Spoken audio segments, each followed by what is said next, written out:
दोस्तों अब हम देखेंगे कि 6400 बर्ड अगर हम उस फार्म में डालते हैं तो हमें कितनी निप्पल की लाइन लगानी पड़ेगी, टोटल हमें कितनी निप्पल चाहिए। तो दोस्तों 6400 में आप 11 से अगर भाग करेंगे तो आपका जो निकल के आ जाएगा 581 निप्पल। अब दोस्तों ये 11 क्या है? 11 मतलब ये है कि 11 बर्ड जो है एक निप्पल के ऊपर सेटिस्फाई तरीके से पानी पी सकते हैं, उसमें किसी प्रकार से फाइटिंग भी नहीं होगी और कोई पानी की कमी से मरेगा भी नहीं।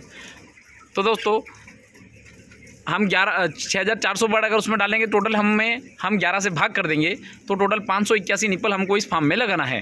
तो दोस्तों अब हम देखेंगे कि इस फार्म की जो लंबाई 160 फीट है और चौड़ाई 30 फीट है। अब निप्पल जो है एक फीट की दूरी पे लगी हुई है, तो हम किस प्रकार से इस फार्म में लगाएं कि हमको 581 निप्पल भी हो जाए, ताकि हमारे बर्ड को जो है पानी में पीने में कोई समस्या नहीं हो। तो हम देखेंगे कि 160 फीट जो लंबा है तो उसमें 5 फीट हम इधर भी छोड़ देते हैं, 5 फीट हम इधर भी छोड़ देते हैं, कि हमको जो है 5-5 फीट हमने दोनों तरफ छोड़ दिया, ताकि हमको निकलने में या किसी प्रकार से काम करने में या लाइन फिटिंग करने में कोई समस्या नहीं आए। तो हमारे पास में 160 में से 10 फीट 5 फीट इधर चले गया, 5 फीट इधर से चले गया, बचा कितना?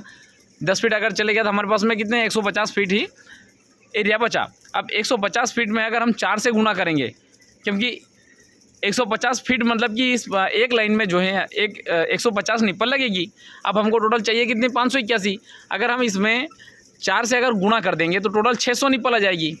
मतलब अगर हम 4 लाइन अगर डाल देंगे 150 से 150 निप्पल होगी, 4 लाइन अगर डाल देंगे तो टोटल हमारे पास में निप्पल कितनी हो जाएगी? 600 निप्पल। हमको चाहिए कितनी? 581 निप्पल। तो दोस्तों हमारा बर्ड जो है आसानी से पानी पी लेगा 600 निप्पलों में। तो दोस्तों ये तो हो गया हमारी कि हम इस फार्म में एक फीट की दूरी के ऊपर अगर हमारी निप्पल लगी हुई है तो टोटल हमको 4 निप्पल की लाइन हमको लगाना है। अब ये तो चीज़ क्लियर हो गई कि हमको 4 निप्पल अगर हम लगाएंगे तो हमारा जो बर्ड पानी आसानी से पी लेगा।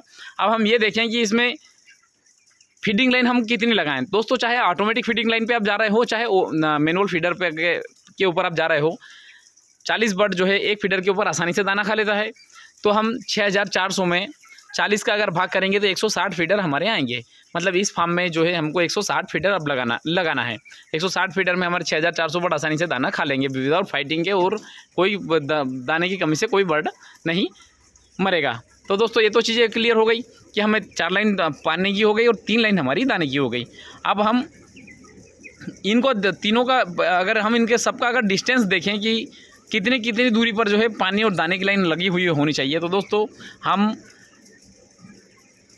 30 मतलब करीब 3.25 फीट अगर इनके आपस में सभी जितने, चाहे फीडिंग लाइन हो चाहे ड्रिंकिंग लाइन हो, सब में अगर 3.25 फीट की अगर हम डिस्टेंस अगर रखेंगे तो हमारी 3 लाइन दाने की भी जाएगी और 4 लाइन पानी की भी जाएगी और बराबर तरीके से डिस्टेंस में आएगी। इसमें हमको किसी प्रकार से समस्या नहीं होगी। तो दोस्तों मैंने आपको इन लाइनों के बीच का डिस्टेंस भी आपको मैंने बता दिया है, टोटल फीडर भी बता दिया, टोटल निप्पल की लाइन भी बता दी मैंने आपको। अब हम ये देख लें कि जो फीडर निप्पल की लाइन तो हमने लगा दिया कि एक फीट की दूरी पर है तो 4 निप्पल की लाइन लगा देंगे, किंतु अब फीडर की लाइन भी कितने दूरी पर होना चाहिए।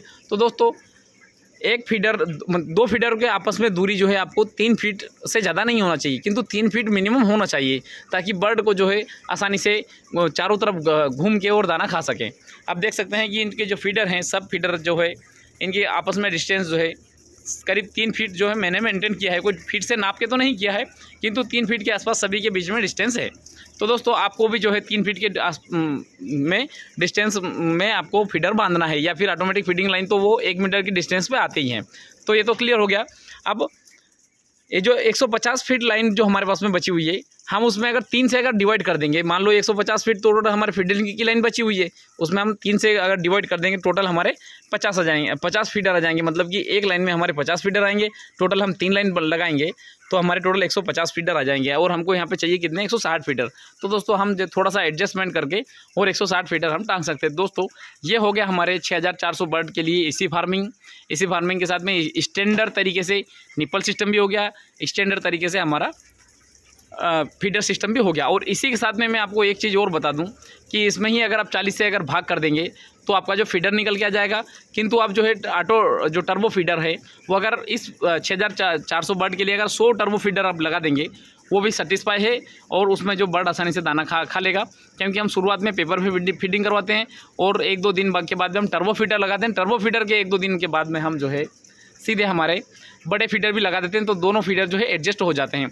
तो दोस्तों ये तो हो गया आपके फीडरों का भी काम। अब इसमें चिक ड्रिंकर, तो दोस्तों अगर आपके पास में निप्पल सिस्टम है और अगर आपका इसी फार्म अगर है तो आप पहले दिन से आप निप्पल सिस्टम लगा सकते हैं, किंतु उसके साथ में जो है आपको फिर भी चिक ड्रिंकर आपको लगाने होंगे। और चिक ड्रिंकर जो है आप अप्रॉक्स कम से कम भी आपको 50 चिक ड्रिंकर चाहिए, ताकि जो है आपके बर्ड को कोई किसी प्रकार से पानी की समस्या नहीं हो और पानी की कमी से जो बर्ड स्टार्टिंग में जो मोर्टलिटी होती है वो नहीं हो। तो दोस्तों मैंने आपको सब चीज़ें बता दिया है। 6400 बर्ड के लिए आपको कितने फीडिंग लाइन, कितनी ड्रिंकिंग लाइन और कितने टर्बो फीडर, कितने चिक ड्रिंकर आपको लगेंगे। दोस्तों आशा करता हूँ ये वीडियो आपको बहुत पसंद आएगा और बहुत मददगार साबित होगा पोल्ट्री फार्मिंग में। इसी के साथ मैं वीडियो समाप्त करना चाहूँगा दोस्तों। धन्यवाद।